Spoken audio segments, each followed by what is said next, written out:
Josué e Calebe, as duas casas de Israel. Meus irmãos, neste estudo abordarei o assunto referente a Josué e Calebe.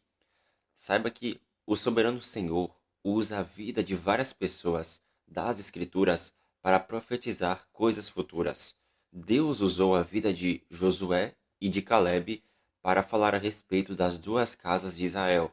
Sim, o Senhor nos deixou mensagem na vida desses dois homens.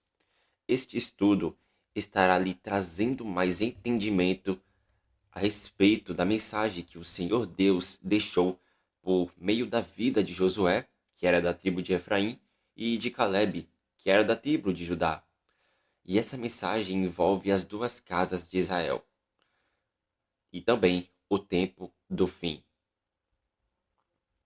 Em Números, de capítulo 14, versos 26 ao 32 e versos 36 ao 38, vai nos falar o seguinte: Depois disse o Senhor a Moisés e a Arão: Até quando sofrerei esta má congregação que murmura contra mim? Tenho ouvido as murmurações que os filhos de Israel proferem contra mim. Dize-lhes: Por minha vida, diz o Senhor Deus, que como falastes aos meus ouvidos, assim farei a vós outros. Neste deserto cairá o vosso cadáver, como também todos os que de vós forem contados, segundo o censo, de 20 anos para cima, os que dentre vós contra mim murmurastes. Não entrareis na terra, a respeito da qual jurei que vos faria habitar nela, salvo Calebe, filho de Jefoné, e Josué, filho de Num. Mas vossos filhos, de que dizeis, por presa serão, farei entrar nela, e eles conhecerão a terra que vós desprezastes. Porém, quanto a vós outros, o vosso cadáver cairá neste deserto. Os homens que Moisés mandara espiar a terra, e que voltando fizeram murmurar toda a congregação contra ele, infamando a terra, esses mesmos homens que infamaram a terra morrerão de praga perante o Senhor. Mas Josué, filho de Num, e Calebe, filho de Jefoné, que eram dos homens que foram espiar a terra, sobreviveram.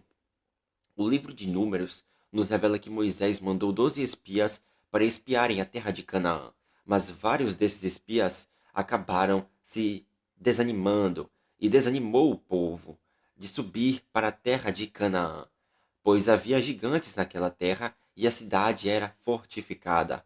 Mas Josué e Calebe, que eram dois espias, mantiveram a fé naquilo que o Senhor disse, e por causa disso o Senhor se agradou deles. Deus disse que eles, Josué e Calebe, de uma geração inteira de homens que viram o Senhor fazer sinais na terra do Egito, escapariam da morte no deserto e entrariam na terra prometida. Contudo, o resto, os incrédulos, foram mortos no deserto. Havia 12 espias que foram espiar a terra de Canaã, mas somente 2 desses 12 espias conseguiram sobreviver da praga que o Senhor mandou para os espias incrédulos. Em Josué, de capítulo 1, versos 1 ao 2 e versos 7 ao 13, vai dizer o seguinte: Sucedeu que, depois da morte de Moisés, servo do Senhor, que este falou a Josué, filho de Num, servidor de Moisés, dizendo: Moisés, meu servo, é morto.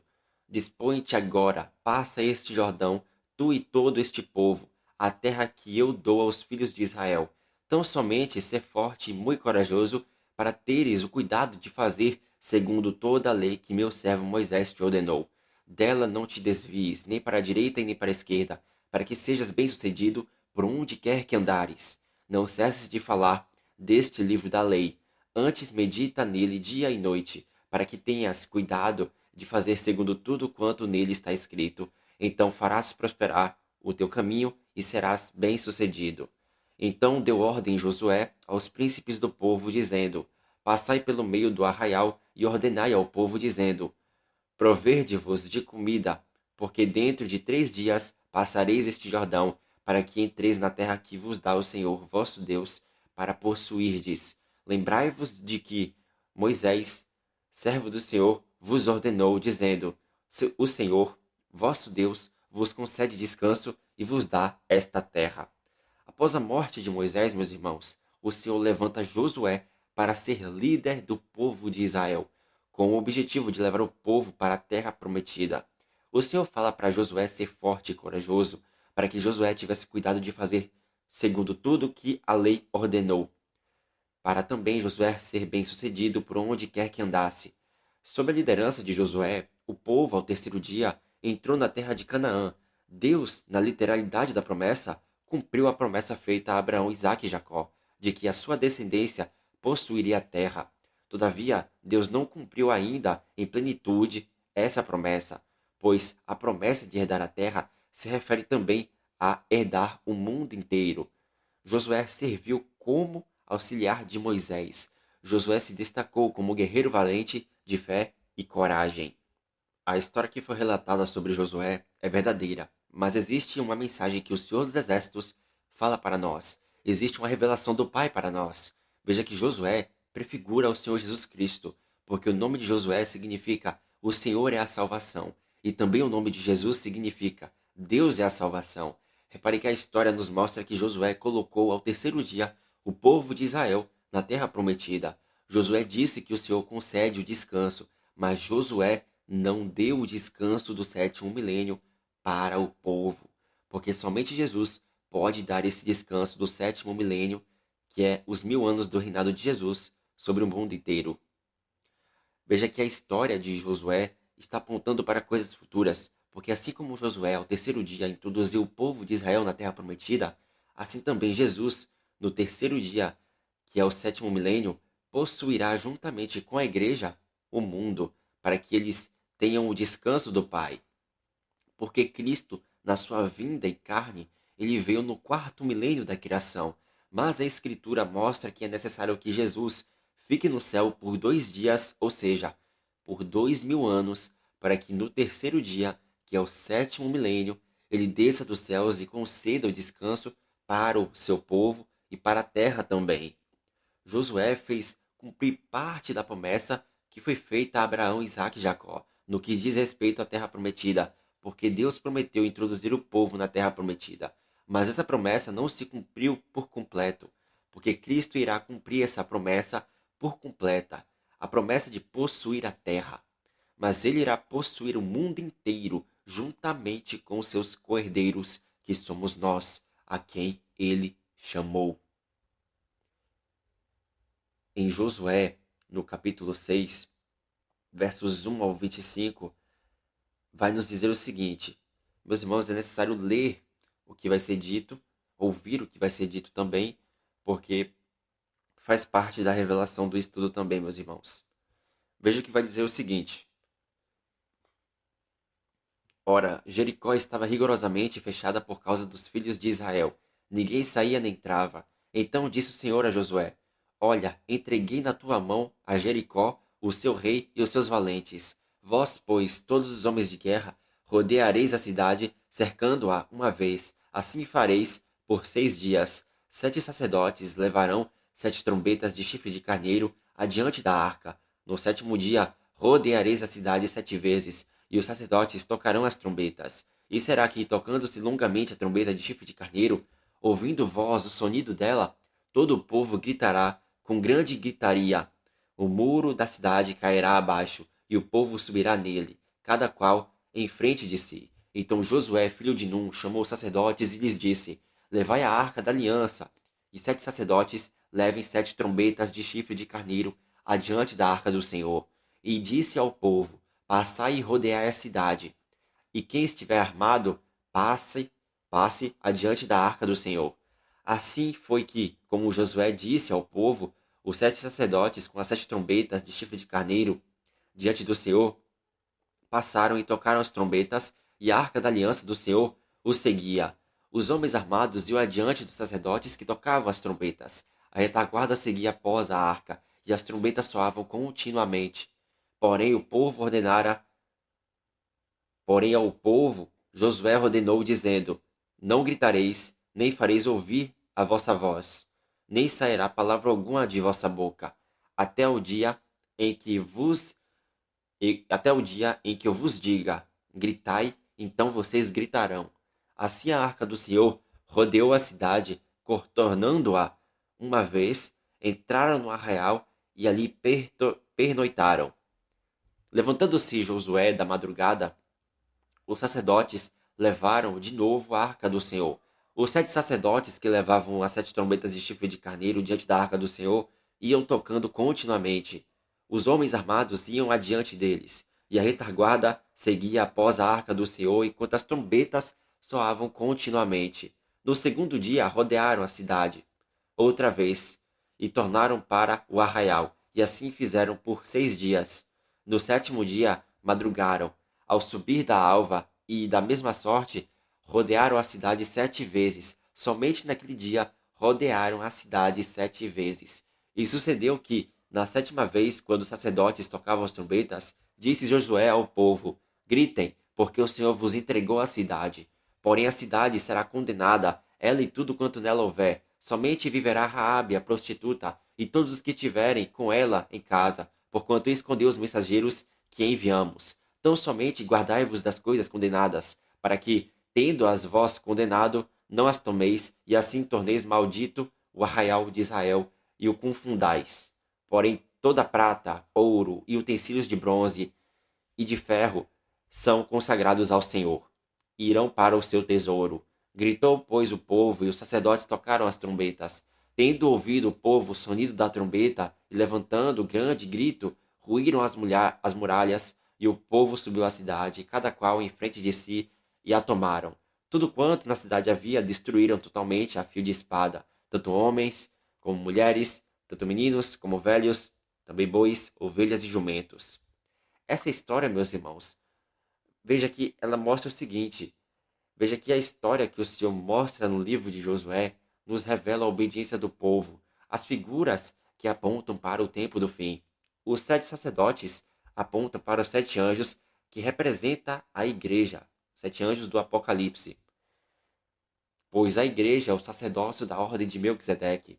As 7 trombetas apontam para as vozes do povo de Deus na última semana. O sétimo dia aponta para o sétimo milênio da criação, porque o sétimo milênio é o dia do Senhor, no qual Cristo retornará, pois o dia do Senhor não é somente um dia literal, mas são 1000 anos. O povo ficando em silêncio aponta para o silêncio no céu do sétimo selo, mostrado em Apocalipse. O povo gritando ao toque da trombeta de chifre de carneiro, derrubando assim as muralhas de Jericó e recebendo a cidade, aponta para o toque da sétima trombeta, no qual os reinos do mundo se tornarão de Deus e de Cristo, porque a cidade de Jericó aponta para o mundo. As muralhas de Jericó representam a Babilônia, que cairá na volta de Cristo.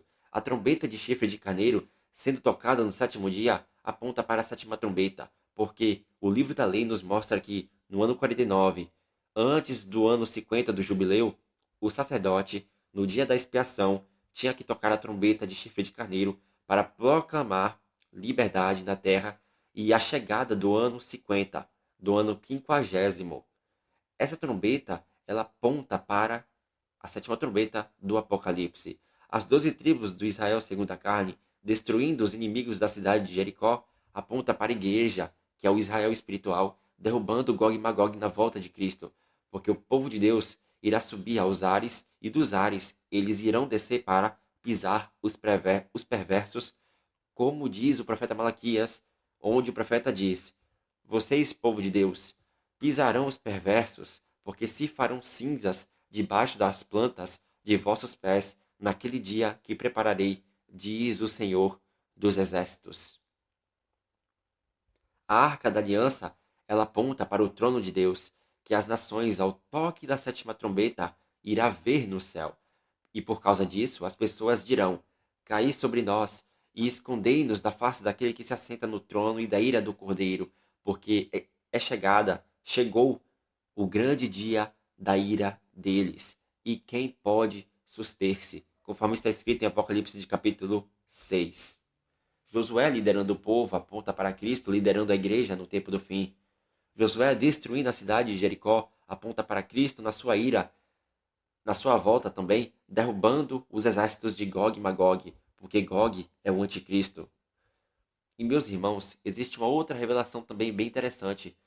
Veja que existe a história de Caleb também, meus irmãos.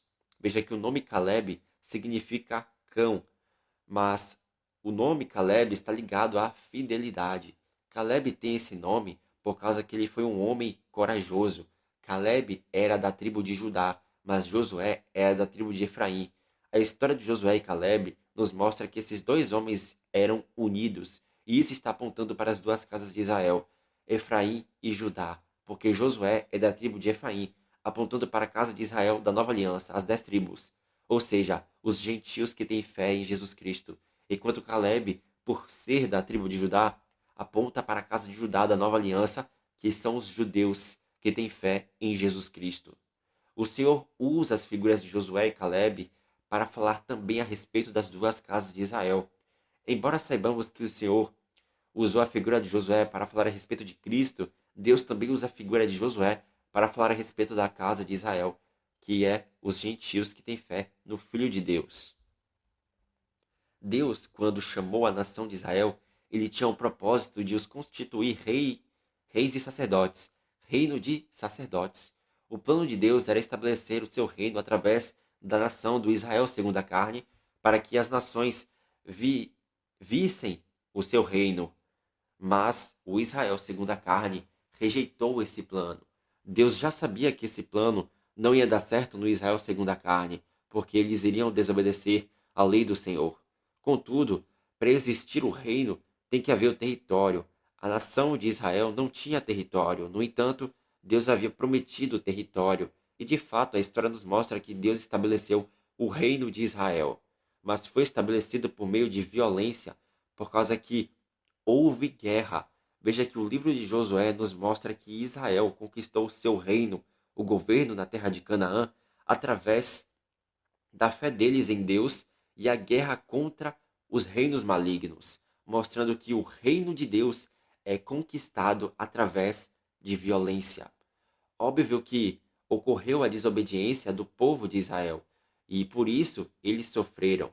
Entretanto, quando há obediência, Deus dá ajuda para o seu povo. O Senhor concedia a vitória para o povo de Israel.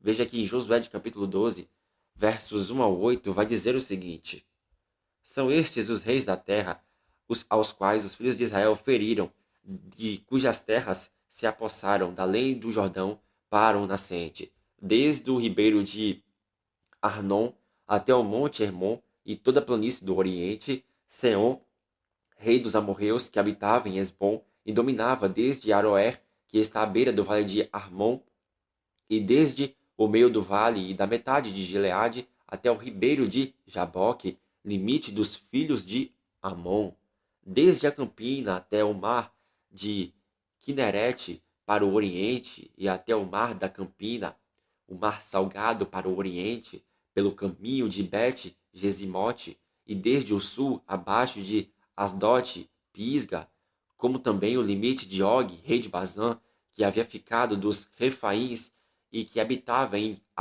Astarote e em Edrei, e dominava no monte de Hermon e em Salca, e em toda a Bazã, até o limite dos Jesuritas e dos Maacatitas, e da metade de Gileade, limite de Seom, rei de Esbom. Moisés, servo do Senhor, e os filhos de Israel feriram a estes, e Moisés, servo do Senhor, deu a terra em possessão aos Rubenitas, aos Gaditas e à minha tribo de Manassés.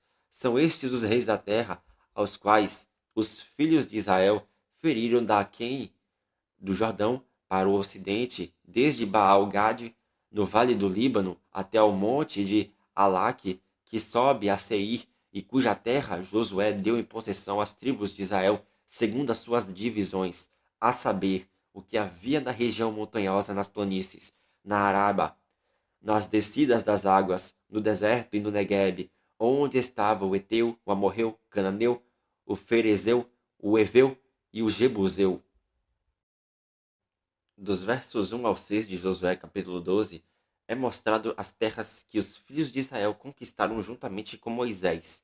Foi os versículos que eu li, meus irmãos. E também tem o verso 8. Mas dos versos 7 ao 24 de Josué capítulo 12, é mostrado as terras que os filhos de Israel conquistaram com a participação de Josué. E isso nos mostra que os reinos do mundo são conquistados através de violência. Quando Josué e Caleb entraram na terra prometida ao terceiro dia, isso está apontando para os eleitos das duas casas de Israel, Efraim e Judá, que possuirão o mundo ao terceiro dia, que é o sétimo milênio da criação, onde obterão o descanso do Senhor do sábado. Caleb era um espia fiel, e o nome Caleb também está ligado com as palavras conforme o coração, segundo o coração ou como o coração. O nome de Caleb também significa fiel. O nome de Caleb está associado à violência e a coração. Mas o que isto quer dizer? Isso quer dizer que também o nome de Caleb está falando a respeito da nossa batalha na mente, no coração, a qual temos que vencer a nós mesmos. Nós temos que vencer a nossa carne. Temos também que vencer a Satanás, que está no lado do império das trevas. Embora ele não possa ler a nossa mente, ele combate para que consiga trazer o nosso coração para o lado das trevas e que no tempo do fim Satanás irá perseguir o povo de Deus por meio do anticristo e dos que terão a marca da besta durante os 3 anos e meio finais dos 7 anos. Em Mateus capítulo 12, versos, ou melhor dizendo, Mateus capítulo 11, verso 12, vai dizer o seguinte: Jesus Cristo: "E desde os dias de João Batista até agora, se faz violência ao reino dos céus, e pela força se apoderam dele." Veja que esse texto, meus irmãos, nos mostra que o reino dos céus, pela violência, é tomado, e os violentos o agarram. Mas por que o reino de Deus é conquistado através de violência? Veja que o reino de Deus é conquistado através de violência, porque se você, seguidor de Cristo, é um seguidor de Cristo, você terá que fazer violência contra os desejos da carne. E essa batalha é na nossa mente. E por isso o nome Caleb tem as palavras violência e coração. Porque isso nos mostra que assim como Caleb e Josué foram obedientes ao Senhor para herdar a terra de Canaã, assim também nós temos que ser obedientes ao Pai para que a gente conquiste o reino dos céus. Porque no tempo de Josué e Caleb, eles foram os únicos que, com idade acima de 20 anos, que viram os sinais do Egito, que possuíram a terra de Canaã, porquanto eles foram obedientes ao Pai. A vida de Josué mostra que ele conduziu o povo para a terra de Canaã, enquanto Caleb foi fiel ao Senhor. Então existe uma luta violenta dentro de nós para que a gente entre no reino de Deus. E essa luta é a luta do espírito contra a carne, e a carne se manifesta contra o espírito. E por isso que o reino de Deus é conquistado através de violência. A nossa natureza carnal tenta fazer com que nós não venhamos a entrar no reino dos céus. E por causa disso, nós temos que nos inclinar para as coisas do Espírito de Deus, para que através da inclinação para as coisas do Espírito, a gente consiga conquistar o reino de Deus. E isso também nos mostra que só venceremos a batalha contra o diabo no lado espiritual se nós tivermos vencido a nossa natureza carnal. Se nós não vencermos a nossa batalha interior, como, pois, venceremos a nossa batalha exterior contra os demônios e o diabo? Se não vencermos a batalha interior, não venceremos a batalha exterior. E por isso que o reino dos céus é tomado com violência, e os violentos o agarram, porque espiritualmente o reino de Deus está nos fiéis, está nos cristãos, mas os nossos desejos da carne e o diabo querem tirar isso de nós. Contudo, o reino, uma vez conquistado pelo fiel, e o fiel querendo não perder esse reino, como que o fiel pode não perder esse reino? Você não perde o reino por meio da violência que você fará contra a carne e o diabo, porque é com violência que você fica agarrado ao reino. Nós temos que permanecer agarrados ao reino, mesmo se custar a nossa vida no lado exterior. Nós temos que nos manter unidos a esse reino eterno. Veja que o apóstolo Paulo, em Gálatas, no capítulo 5, versos 16 ao 24, ele vai falar que a gente tem que lutar contra os desejos da carne. O espírito luta contra a carne e a carne luta contra o espírito. Os dois são opostos um ao outro. E o que o cristão tem que fazer? O cristão tem que fazer a vontade do espírito, que é obedecer os mandamentos da nova aliança. E em Romanos de capítulo 8, versos 5 ao 9, a gente já vê que o apóstolo Paulo ele vai falar a mesma coisa. Ele vai falar que a carne luta contra o espírito e o espírito luta contra a carne. E aqui, os que se inclinam para a carne cogitam para as coisas da carne, mas os que se inclinam para o espírito cogitam das coisas do espírito, porque o pendor da carne dá para a morte, mas do espírito para a vida e paz. Hoje, nós, os que lutamos contra os desejos da carne, estamos sofrendo uma violência dentro de nós e no exterior contra os demônios. Mas nos 7 anos, que é a última semana de Daniel, nós iremos sofrer uma violência no lado exterior com muita força, porque o anticristo irá se levantar e fazer guerra contra os santos. Se nós não vencermos a nossa luta contra os desejos da carne, nós não iremos vencer a guerra exterior. E se nós não vencermos, iremos perder o reino dos céus. Em Gálatas e em Romanos, o apóstolo nos fala que se não fizermos guerra contra os desejos da carne, nós não iremos herdar o reino de Deus, porque o reino de Deus será estabelecido literalmente na terra. E por isso que o reino de Deus é tomado à força. Você só irá vencer essa guerra através do Espírito de Deus. Em Efésios capítulo 6, versos 10 ao 12, Paulo ele vai falar que a nossa luta é contra príncipes e potestades, contra os dominadores deste mundo tenebroso, contra as forças espirituais do mal nas regiões celestiais. E por isso, ele diz que a nossa luta não é contra carne e sangue. E por este motivo, ele nos diz que nós temos que nos revestir das armaduras de Deus, da armadura de Deus. Isso que foi dito na história de Josué e Caleb pode nos lembrar Efésios capítulo 6, meus irmãos, onde o apóstolo Paulo fala sobre as armaduras de Deus. Veja que isso mostra a violência do fiel no lado exterior para conquistar o reino de Deus, pois nós temos que lutar para entrar nesse reino eterno. As batalhas que ocorreram no tempo de Josué e Caleb também apontam para as nossas batalhas contra os demônios. Quando você vence a guerra violenta dentro de você, você se reveste das armaduras de Deus, e assim você batalha na guerra exterior. Se a guerra interna não vier a ser resolvida dentro de você, você não irá vencer a guerra externa contra os demônios. Então, se nós resolvermos a nossa luta interna, nada irá nos abalar. Estando assim revestido das armaduras de Deus, lutaremos no lado exterior contra os demônios, causando assim a nossa resistência ao diabo. E por isso, ele, Satanás, foge de nós. Saiba que nem todos dos nossos problemas é causado pelo diabo. O diabo proporciona alguns problemas, mas há problemas que vêm da nossa carne e do dia a dia, como angústia, tribulação. E por isso é necessário fazer um bom combate contra os problemas. Veja que Paulo, em Romanos capítulo 8, ele fala que nada pode nos separar do amor de Deus que está em Cristo Jesus. E essa mensagem, ela é direcionada para o povo também que estará no tempo do fim, porque lá haverá fome, nudez, perigo, angústia, perseguição e espada. Contudo, nada disso poderá separar o fiel do amor de Deus. No entanto, nós temos o poder de escolha para escolher se queremos ficar no amor de Deus ou não. E por isso nós temos que nos inclinar para as coisas de Deus.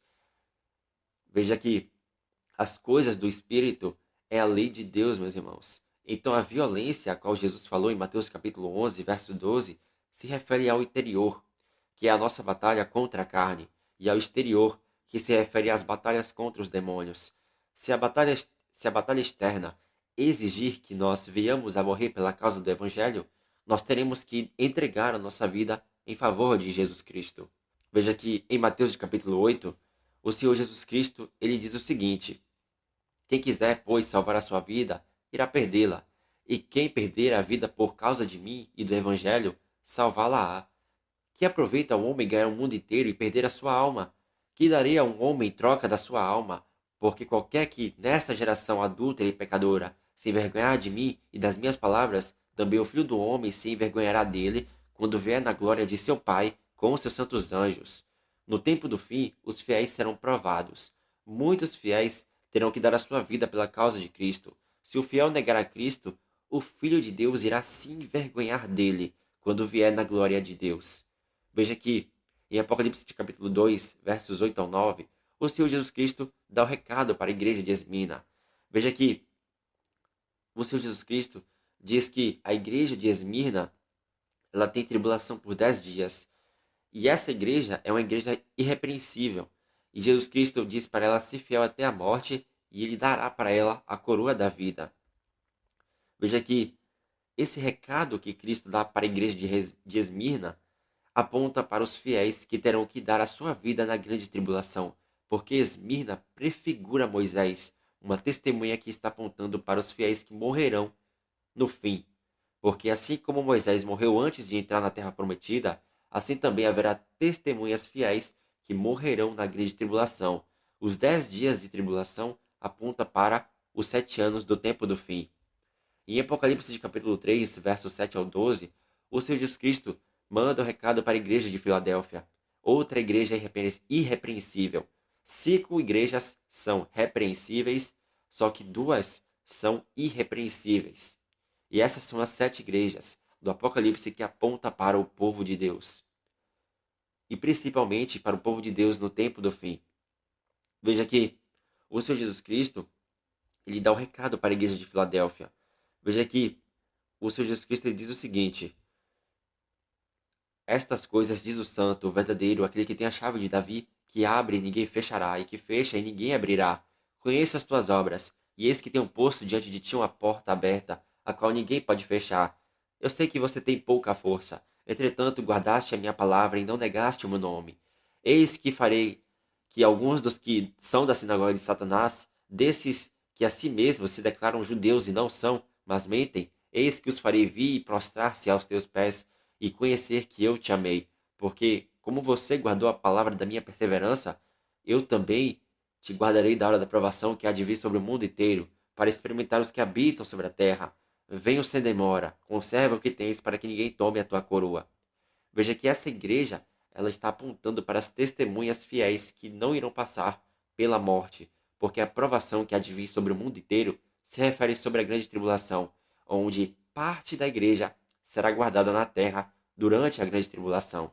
Então, Filadélfia está representando Elias, outra testemunha, porque assim como Elias foi levado aos ares, assim também os fiéis vivos, depois da grande tribulação, irão ser levados aos ares na volta de Jesus Cristo. Embora Elias tenha morrido, porque ninguém subiu aos céus, senão aquele que de lá desceu, o Senhor deixa esse recado através da vida de Elias. Para possuirmos o reino de Deus, temos que morrer espiritualmente para o mundo e viver para Cristo. E se for preciso, morrer literalmente pelo Senhor Jesus Cristo. A gente tem que morrer. Só venceremos através do Espírito de Cristo para que nós recebamos a coroa da vida.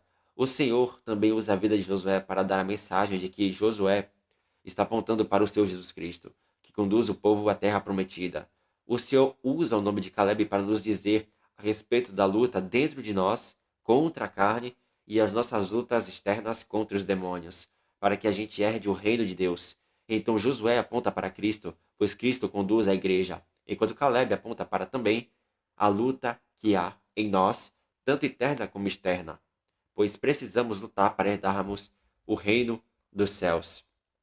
Veja que em Números, no capítulo 32, versos 10 ao 13, vai dizer o seguinte: o Senhor: então a ira do Senhor se acendeu naquele mesmo dia, e jurou, dizendo: certamente os varões que subiram do Egito de 20 anos para cima não verão a terra que prometi com juramento a Abraão, a Jacó e a Isaque, porquanto não perseveraram em seguir-me, exceto Caleb, o quenezeu, e Josué, filho de Nun, porque perseveraram em seguir ao Senhor. Pelo que se acendeu a ira do Senhor contra Israel, e fê-los andar errantes pelo deserto 40 anos, até que se consumiu toda a geração que procederá mal perante o Senhor. Em Salmos, no capítulo 95, o rei Davi, ele vai dizer o seguinte, que é para nós ouvirmos a voz do Senhor, porque a gente não deve endurecer o coração como aconteceu em Meribá, como aconteceu no dia de Massá, no deserto, quando os pais tentaram ao Senhor, pondo ele à prova, não obstante terem visto as obras de suas mãos. Durante 40 anos, o Senhor esteve desgostado com essa geração e disse: é povo de coração transviado. não conhece os meus caminhos, por isso jurei na minha ira, não entrarão no meu descanso. Veja que em Hebreus capítulo 4, versos 1 ao 9, o escritor de Hebreus vai falar sobre o descanso também do Senhor. A história nos mostra que Josué e Caleb foram os únicos que dos 12 espias não tiveram incredulidade no coração, porque tiveram fé em Deus. Os espias, exceto Caleb e Josué, foram mortos no deserto, e morreram no deserto também os homens que subiram do Egito de 20 anos para cima, porque não tiveram fé em Deus.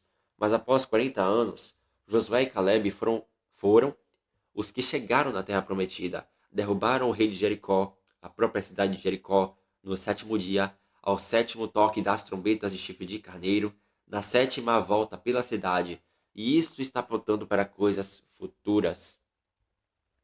Veja que Josué é da tribo de Efraim e Caleb é da tribo de Judá.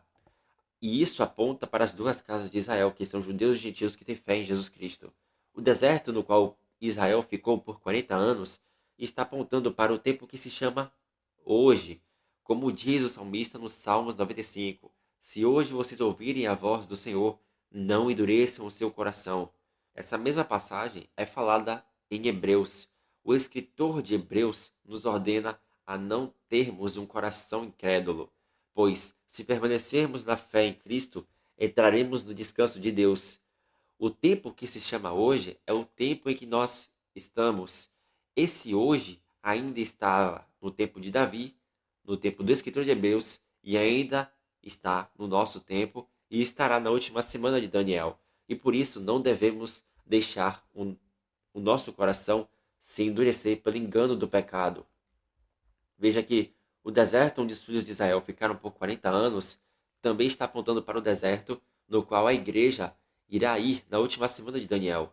Os incrédulos que não tiveram fé em Deus quando estavam no deserto, aponta para os incrédulos que haverá no deserto dos povos na última semana de Daniel. Porque a respeito desses, a gente vai ver que o Senhor, ele em Ezequiel vai dizer que separará dentre vós os rebeldes e os que transgredirem contra ele. Da terra das suas moradas o Senhor os fará sair, mas não entrarão na terra de Israel, e eles saberão que o Senhor é o Senhor. Repare que após 40 anos, Josué e Caleb derrubaram os seus inimigos e possuíram a terra prometida. E isso está apontando para a igreja, judeus e gentios que têm fé em Jesus Cristo, porque na volta de Cristo, os cristãos das duas casas de Israel serão arrebatados e dos ares descerão para lutar contra os seus inimigos e possuir o mundo inteiro, porque a respeito deles, Obadias, ele vai dizer que a casa de Jacó, que são os judeus cristãos, será fogo, e a casa de José, que são os gentios, chama, e a casa de Esaú, que representa o reino do anticristo, será palha, e o povo de Deus consumirá o reino do anticristo. Veja que eles, as duas casas de Israel, na volta de Cristo, serão fogo e chama que consumirão o reino do anticristo. E esse reino do anticristo é a casa de Esaú em Obadias, que representa o anticristo. O profeta Joel, ele diz que o povo de Deus, ele se formará sobre os montes quando Jesus Cristo voltar, porque Cristo arrebatará o seu povo para os ares. É povo grande e poderoso, o qual nunca houve antes, desde o tempo antigo, e nem haverá depois, pelos anos adiante, de geração em geração. Então, meus irmãos, a gente, portanto, nós temos que ser pessoas segundo o Espírito de Deus. Temos que ser pessoas segundo o coração de Deus. Temos que ser obedientes ao Deus eterno, porque a mensagem que o Senhor nos dá através de Josué e Caleb é poderosa para nos salvar. Porquanto a palavra de Deus, a qual pode salvar a nossa alma, ela nos ajuda e nos fortalece e nos salva. Amém, meus irmãos? Esse foi o estudo. Que Deus nos abençoe. Em nome de Jesus Cristo. Amém.